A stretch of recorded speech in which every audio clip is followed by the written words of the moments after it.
Sæll vertu daginn. Blessaður. Við erum komnir hérna til að spjalla við þig þetta merkilega hús sem þú ert búinn að fjárfesta í. Hvað kom til að þú fjárfestir í þessu og hvað hyggstu fyrir?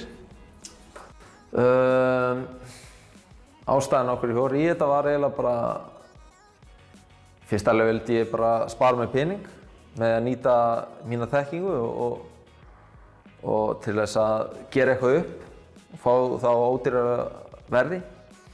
Og ég var búinn að leita svolítið af svona verkefnum og við frúin höfum búið í tvær aðrar eignir fyrir í sumar. En svo kom þessi hérna eign og við sáum bara hrikalega mikla möguleika hérna og ákveðum að skella okkur í þetta. Ég er sammála því, þetta er mjög spennandi hús hjá okkur og þú ert nýbúinn að ljúka prófi í pípulögnum. Já, það kom hérna strax í kjölfarið og það var mjög þægilegt að öll skólagangan var búin, þannig að ég get eytt meiri tíma hérna í húsinu. Já, kemur sér vel að vera pípari eða þarf að breyta öllu? Já, það er svolítið þannig að ef þú ert ekki pípari, þá getur ekki farið í pípulagninar og svipað með því að vera rafvirki. Ég til dæmis snerti ekki rafmagnið en ég get svona reynt að gera margt annað sem maður hefur lært í gegnum tíðina með að fylgjast með öðrum í gegnum vinnuna. Hvað kom mest á óvart þegar þú ert búinn að fjárfesta í þessu og þegar þú skoðar húsið og ferð að rífa innan úr því? Var það heillegra eða var það í verra ásigkomulagi heldur en þú reiknaði með? Bara mun betra. Það er náttúrulega þegar við keyptum þetta þá heldum við til dæmis að þakið væri ónýtt en það var bara í fullkomnu ástandi og það var aðalega þakkanturinn sem setti svipinn á húsið og maður leit eins og á þakkantinn eins og ef hann væri ónýttur þá væri þakið ónýtt. En það var einfaldlega bara það svo mikið trjám hérna og grenið safn, það var svona greninálar og laufblöð sem safnuðust fyrir í þakgrunnum og þá náttúrulega náði vatnið ekki að skila sér niður og þá leitaði það niður í þakkantinn og hann bara fúnaði og eyðilagðist. Og svo var það líka með undirlagninar, það eru steinlagnir og það er mjög misjafnt hvað þær endast lengi og þær endast frekar oft stutt og eins og ég lét mann mynda þetta sem er með margra ára reynslu í þessu og hann sagði að þetta væri algjört happ og glapp og aðalega sem snerist ástandið á þessum lögnum væri hvernig undirlagið væri og frágangurinn. Og það var bara þannig að hann sagði að lagnirnar væru nánast sýningahæfar. Okay. Þá var það örugglega bara hvernig undirlagið var og samkvæmt við létum líka hæðamæla hvar lagnirnar voru staðsettar og það allt stóðst miðað við teikningu. Þannig að það bara sýnir líka fram á að það hefði allt verið farið bara akkurat eftir teikningu. Og það sýnir líka að undirlagið hefur örugglega verið það sama. En hérna innandyra þá sé ég að það eru ofnalagnir og ætlar að halda þig við ofnalagnir eða ætlar að fara í gólfhita? Það verður semsagt blandað. Mér finnst gott semsagt til dæmis í svefnherbergjum þar sem að þú vilt geta stillt hitann frekar hratt. Semsagt ef það kólnar í veðrið þá verður kannski kalt í herberginu og svo kemur mjög gott veður og sérstaklega í Íslandi þar sem þetta er rokkað svolítið svona á milli. Þá vil ég hafa semsagt ofna í svefnherbergjum en hérna í alrýminu þá verður semsagt gólfhiti. Hvaðan tekur það efni og hvað efni er það sem þú notar í gólfið? Ég er að taka rörur. Ég er að nota Jentro frá Vatnsvirkjunum. Ég er að nota það í alla ofna og með gólfhitann, ég held ég taki bara frá Vatnsvirkjunum líka. Ég er farin að hallast að því allavega. Þá ætla ég að nota einmitt hvort það verði Danfoss-kistur eða eitthvað í gólfhitanum. Þannig að þú þarft að fræsa það niður eða? Já, það verður bara, það er ílögn í gólfinu. Þannig að það verður svolítið auðveldara að fræsa í það og þá mun ég bara ábyggilega sjálfur nota tvíblöðinginn, taka einhverju helgin alveg fyrir og saga rauðar hérna út um allt. Akkurat. Og neysluvatnið leggur náttúrulega allt upp á nýtt? Já, ég ætla að nota bara sama kerfi. Það verður bara rör í rör. Og það er nú bara ég er aðalega bara að hugsa um að bara leggja það þannig svo ég þurfi ekki að opna einhverja veggi eða eitthvað svoleiðis í framtíðinni. Nú ef við förum út í námið aftur, hvernig líkaði þér pípulagning á námið og hvað fékk þig til þess að fara að læra pípulagning? Það er svolítið fyndið að segja bara, ég veit eiginlega ekki af hverju ég fór í pípulagning. Þetta var nú bara aðalega tengdapabbi einhvern veginn sagði mér og að bara fara í þetta og ég bara hlustaði á hann.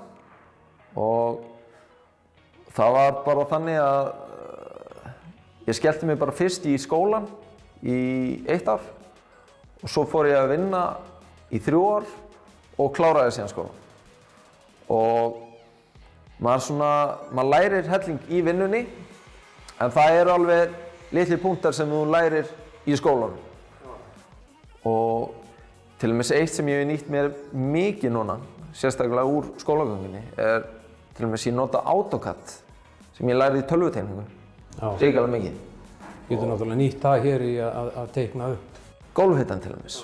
Og það er bara mjög þægilegt að geta nota það í sambandi við skipulagningu og sjá bara, þá getur maður séð fyrir sig hvernig maður vill hafa dótið á mörgum teikningum. Já, akkurat og þannig að þú hvetur menn til þess að fara í pípulagnir? Já, ég bara mæli hiklaust með því. Já, þetta er guðsgjöf að vera pípari. Já, þetta eins og ég segi, ég hefði nú aldrei getað keypt þetta hús og gert það svona upp nema ég væri með einhverja reynslu. Akkurat. Og þetta bæði spara mér hellingspinning að vera með þessa sérþekkingu.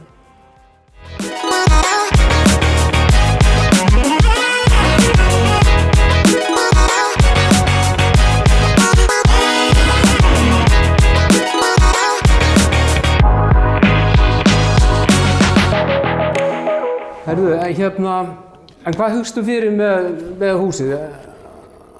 Eru þið 2 eða eru með fullt af börnum, allar að flytja hérna inn?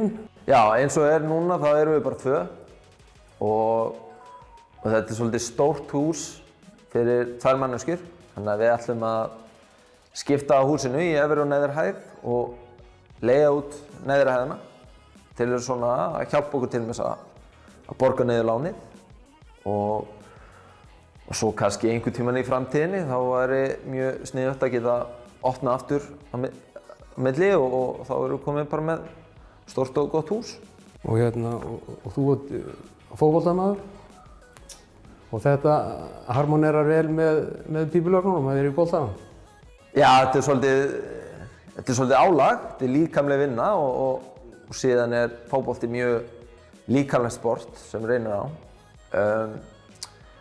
Ég fann fyrir fyrstu 2 mánuðina kannski.